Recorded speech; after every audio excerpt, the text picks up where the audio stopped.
Well, ladies and gentlemen, I just saw this. The Democrats have released a cartoon ad against Donald Trump. Let's see what this is about. This is just coming in. It's now looking likely that Trump has beaten Harris to the White House. Trump wins. The Constitution may be overturned. The president may remain in office far beyond his 4 years. But why didn't he do that the 4 years he was in office from 2016 to 2020? If he's this big bad fascist, why wouldn't he just... He must have just forgotten. He forgot to destroy the Constitution. He was in office for 4 years. He just forgot. Oh, he only had like 1,200 days. Oh, he just forgot. No, it makes sense. Year term. The DOJ and SEAL Team 6 have vowed to hunt down every enemy of the Trump regime. The president decides that his rival is a corrupt person, and he orders the military to assassinate him. Is that within? He orders the military to assassinate him. That's a little ironic, don't you think? His official acts? From what we can see, that could well be an official act. Ironic. It's an official act, so they're saying Trump's gonna have his political opponents assassinated. Meanwhile, he survived 2 assassination attempts, with liberals saying they wish it happened. But that's what this cartoon is saying, that he's gonna do it now. He didn't do it from 2016 to... He just forgot. You know what? He just forgot. Oh, he didn't destroy the Constitution. Why didn't he do that? He just forgot. It happens. He only had 1,200 days in office or whatever. He'll do it. Isn't it? The man in charge of enforcing laws can now just break them. The president is now king above the law. He says, "You're not going to be a dictator, are you?" I said, no, other than day one. Yeah, because he's going to sign executive orders. That's who have been wronged and betrayed. I am your retribution. I am your retribution. You should have voted. You didn't vote? Vote Harris. Oh, that is horrible acting. That is horrible. And then I saw this. You got to just watch this. Just watch this.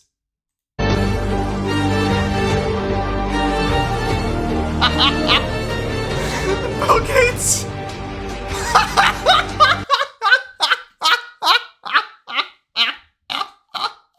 That's the best one. Mitch McConnell. Oh, Mitch catching a stray.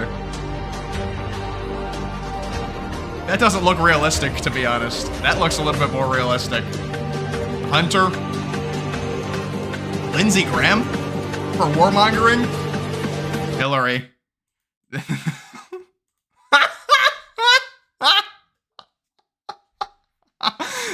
It looks realistic, too.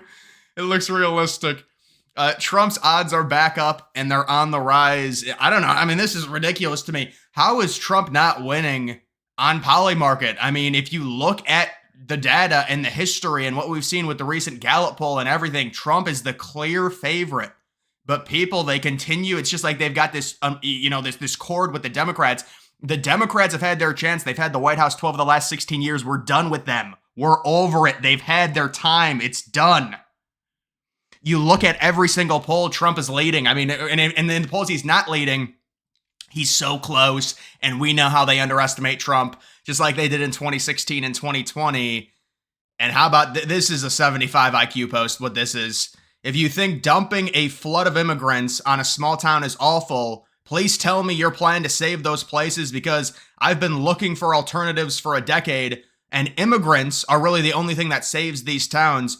So you're that dense to where you think dumping, I mean, the population of this town, if you're talking about Springfield, was like 55K, and they dumped 20,000. So it's basically like 30% of the population is Haitian migrants that can't speak English and can't drive and don't know the traffic laws. You think that's, imagine you lived there, but these people, they never do that. They're all hypocrites. They would never live in a situation like that, ever. But then they sit there and they say, now they're forced to defend the Haitian migrants because that's the liberal point.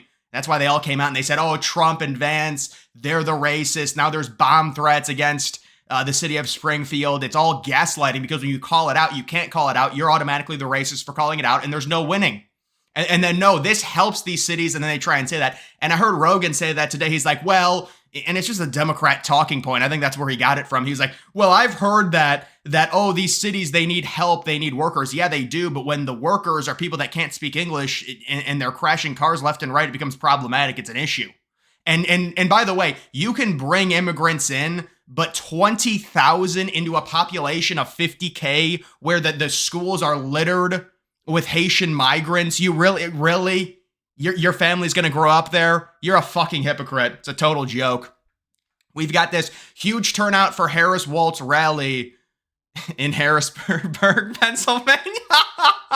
There's like 3 people, and then this is the bus. This is the bus that dropped them off. They had to run a special bus for this. Look, I don't know what this event was. Obviously, it wasn't with Kamala or Waltz, but it is. I mean, what is that?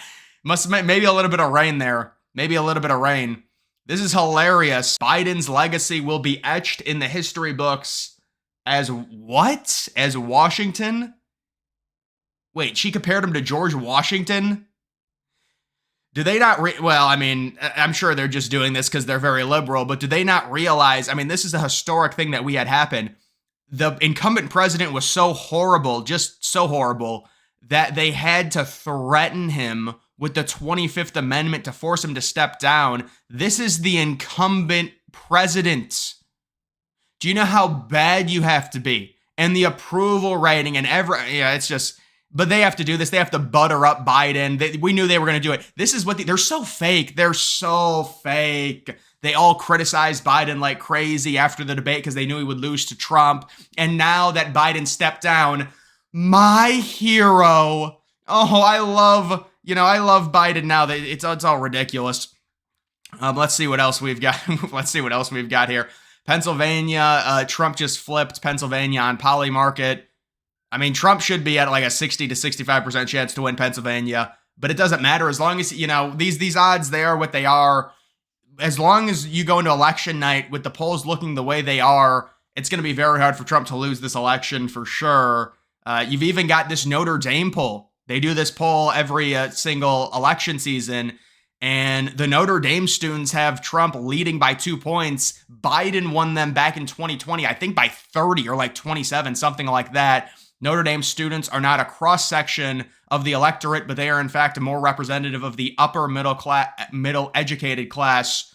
So yes, Notre Dame students going for Trump by 2 points it's pretty huge considering. I mean, that's a younger 18 to 25 demographic that normally, higher educated like that, the people that work at Google, Apple, they normally go for, it would be Harris or Biden back in 2020, and they did go for Biden by 30 points, but now there's been a massive swing to where they support Trump by 2 points now. You've got another Pennsylvania poll that's tied. The last poll this pollster took, I guess they're graded a B, was Harris +4, so that's a swing of 4 points in Pennsylvania. And yeah, that's another thing that we've seen when it comes to Pennsylvania. A lot of polls have shifted now to where now Trump is either tied or leading. And it's not just Pennsylvania, it's also the popular vote polls as well, where now it looks like Trump could even win the popular vote. Even if he loses it by a point, he's still very likely to win the election. So there are a number of great polls that are coming out when it comes to that. But either way, guys, that is going to do it for this video. Make sure you follow me on X. Link to that's always in the description.